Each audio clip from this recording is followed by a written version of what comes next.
Permisi. Iya Mbak. Hai Mbak. Iya. Ini Mbak Fiantika ya? Iya, betul. Ya, silakan duduk Mbak. Iya, terima kasih.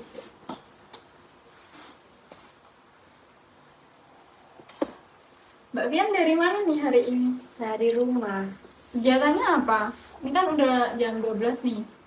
Tadi ngapain aja? Tadi di rumah yang nggak ngapa-ngapain. Cuma kan banyak tugas, jadi kesehariannya juga ngerjain tugas aja, udah mau UAS gitu. Mbak Fian apa kabar? Akhir-akhir ini ya, nggak cuma hari ini aja. Akhir-akhir ini gimana kabarnya? Ya, cukup baik, tapi nggak baik banget. Iya, biasa aja gitu rasanya. Oke. Nah, Mbak Fiantika, hari ini kan kita ada janji untuk konseling ya.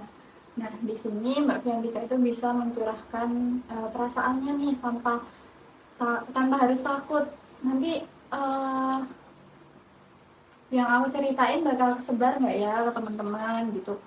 Nggak usah takut karena dalam proses konseling itu kita punya asas kerahasiaan yang bisa Mbak Fiantika pegang, yang bisa Mbak Fiantika jadikan pegangan bahwa ceritanya Mbak Fiantika nggak akan tersebar kemana-mana. Jadi cerita aja nggak apa-apa. Ya. Bisa kita mulai ya Mbak Fian? Boleh. Nah tadi kan Mbak Fian bilang kalau akhir-akhir ini Mbak Fiantika itu sedang nggak baik-baik aja nih kabarnya. Kenapa nih kalau boleh tahu? Enggak sih, tapi itu kan sekarang udah semester 6 nih, udah mau KKN juga.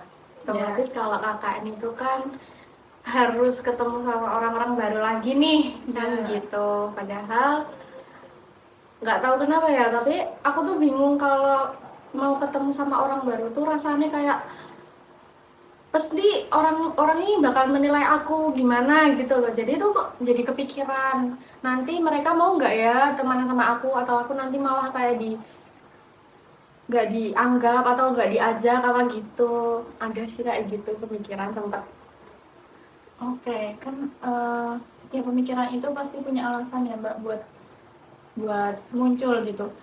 Kenapa sih kok Mbak Fiantika ngerasa teman-temannya bakal seperti itu gitu? Nggak tahu ya, kalau sendiri itu kayak banyak aja pikiran-pikiran yang terlintas, kayak kalau aku gini nanti orang lain bakal mikir aku kayak gimana gitu loh. Apa mungkin soalnya dulu tuh juga pernah kan Ya. waktu masih SMA, masih sekolah lah, kayak nggak dianggap, kayak gimana ya, jadi di dalam kelas harusnya berteman kan satu kelas, tapi tuh aku tuh kayak dikucilkan gitu loh, padahal karena satu permasalahan yang menurutku nggak masuk akal. Kayak gini, misal kalau waktu SMA dulu teman-temanku itu udah pada suka sama lawan jenis gitu kan. Nah tapi si lawan jenisnya itu, misalnya laki-lakinya itu deket sama aku, maksudnya deketnya itu bukan kayak yang gimana, cuman ya temenan, iya. Ya satu meja duduk berdua kan gitu. Tapi itu ceweknya itu merasa kayak cemburu gitu loh, jadi dia ngompori satu kelas, jadi kan penilaian buruk ke aku satu kelas itu kan jadi menjauhi aku gitu loh. Mungkin apa karena itu, jadi kalau mau ketemu sama orang itu mikir itu nanti ngasih penilaian ke aku tuh gimana gitu loh. Oke, berarti pemikiran-pemikiran Mbak Fiantika itu salah satunya tumbuh karena pengalaman masa lalu Mbak Fiantika nih sama teman-temannya yang mungkin belum terluruskan sampai sekarang gitu. Jadi Mbak Fiantika masih mikir yang enggak nih sama temannya, kenapa kok mereka seperti ini gitu kan. Padahal menurut Mbak Fiantika itu nggak masalah karena emang temenan aja gitu kan. Itu oke. Nah, selain itu apakah ada lagi nih Mbak, selain pengalaman-pengalaman itu, apakah ada lagi pemikiran-pemikiran Mbak Fiantika atau perasaan-perasaan Mbak Fiantika yang membuat Mbak Fiantika itu jadi ngerasa aku nggak bisa nih temenan yang kayak orang-orang cepet gitu, jadi cepet bergaul gitu. Ya itu tadi sih, udah kayak mikir kalau udah sendiri tuh ya, apalagi habis ketemu orang banyak nih, itu habis itu pulang sendiri di kamar gitu, pasti kok ada kepikiran kayak tadi aku gimana ya, omonganku sama orang-orang itu nyakitin apa enggak, maksudnya habis itu salah apa enggak gitu. Penilaian orang-orang sama aku tuh jadi gimana, kan ini baru pertama kali ketemu. Habis itu orang-orang nanti nilai aku gimana, kelanjutannya kalau udah ketemu lagi apa dia beda atau gimana gitu. Ada sih ya. Berarti Mbak Fiantika itu masih merasakan ketakutan nih kalau ketemu orang lain, nanti pemikiran mereka jadi beda nggak ya setelah ketemu aku gitu. Oke. Pernah nggak sih Mbak Fiantika itu kayak dengar nih kalimat-kalimat negatif yang akhirnya kebawa ke Mbak Fiantika dan menjadikan Mbak Fiantika itu takut untuk bergaul sama teman-teman yang baru dan teman-teman yang lama sekalipun gitu? Kalaupun ada kalimat negatif itu kayaknya enggak sih, cuman kadang itu ya banyak sih, enggak kadang kayak kalau habis ketemu tuh kayak mukamu loh biasa wae kayak gitu-gitu loh. Tapi aku tuh merasa kayak aku ini udah biasa emang gini gitu loh. Apa yang salah dengan muka aku, maksudnya rautku, caraku bicara kayak mengeluarkan ekspresi itu kayak menurut mereka itu kayak belum tepat gitu loh. Padahal menurutku ya itu caraku meluapkan emosi lewat ya gini, bicara lewat ekspresi, senyum gitu loh. Tapi kebanyakan kayak mukamu lo bisa dikondisikan apa enggak sih, kadang tuh gitu. Jadi kan aku kalau bertemu orang yang belum kenal banget kan mereka jadi kayak ojo deh temenan sama dia soalnya dia gini. Kalau beda kalau udah yang sama kenal udah lama gitu kan mereka udah tahu karakter, udah tahu sifatku gitu sih. Oke, berarti kayak teguran-teguran teman-teman nih tentang ekspresi Mbak Fiantika atau apa yang dilakukan Mbak Fiantika ini ke bawah nih sampai ke rumah, sampai Mbak Fiantika itu mempertanyakan diri sendiri, apakah emang salah sih ekspresiku seperti ini, padahal kan emang dari dulu udah seperti itu gitu. Dan Mbak Fiantika malah melakukan ini sebagai informasi aja ya, kalau kita udah ngebawa sesuatu yang negatif sampai rumah kan kita bakalan ngasih diri sendiri tuh keraguan-keraguan gitu. Jadi kita meragukan diri sendiri, terus akhirnya kita akan self-talk negatif nih sama diri kita sendiri, dan itu akan berakibat pada jangka panjang gitu ya Mbak. Soalnya sedikit-sedikit pasti nanti kan akan menjadi bukit, sehingga kalau energi negatif terus-menerus dibawa ke rumah dan diterapkan ke diri sendiri, itu nanti akan berakibat sendiri kepada Mbak Fiantika. Nah, jadi mungkin aku menyarankan buat Mbak Fiantika itu untuk melakukan journaling terlebih dahulu ya Mbak. Apa-apa yang dikatakan oleh orang-orang, apa aja sih masukan orang-orang tentang Mbak Fiantika dan pemikiran orang-orang tentang Mbak Fiantika itu coba ditulis dulu. Nah, terus habis itu kamu tulis juga nih di sampingnya, apakah aku benar seperti itu sih? Apa yang kamu rasakan tentang dirimu sendiri? Mungkin ini loh rautmu itu tolong dikondisikan. Nah, sampingnya ditulisin rautku memang seperti ini gitu. Mungkin emang ada yang perlu diperbaiki, tapi emang aku yang seperti ini gitu. Mbak Fiantika juga harus improve diri sendiri nih. Mungkin memang harus ada yang aku perbaikin dari masukan teman-teman gitu. Jadi nggak harus semuanya diambil negatifnya, coba dilihat sisi positifnya. Apakah ada sih masukan-masukan dari teman-teman itu yang bisa aku ambil, yang bisa buat aku introspeksi diri gitu. Nah, selanjutnya aku menyarankan Mbak Fiantika itu untuk self-talk secara positif ke diri sendiri. Aku itu bisa kok temenan sama orang-orang. Teman-teman itu gak mungkin selalu membicarakan aku di belakang gitu, gak mungkin selalu berpikiran negatif tentang aku gitu. Mungkin itu yang bisa dilakukan ya Mbak. Apakah Mbak Fiantika mau untuk mencobanya gitu? Tapi karena mungkin udah lama ya, maksudnya aku tuh hidup kayak siapa ngomong bahwa aku wis suwe ngalami kalau negatif.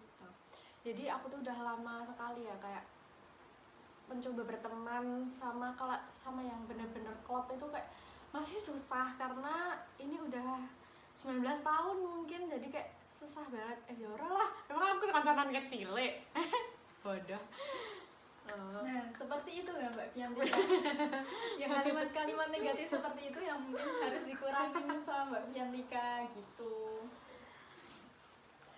Bisa, tapi pelan-pelan banget sih kayak gitu. Soalnya kan dari masa sekolah sekarang udah kuliah kan mesti bertemu orang-orang baru tuh mesti. Tapi kalau buat temenan yang bener-bener klop itu emang susah banget. Jadi oke, saya menerima masukan dari Mbak Natasha. Saya bisa melakukan journaling sama nanti bisa self talk di depan cermin mungkin ya, biar Ya, betul. biar bisa ya.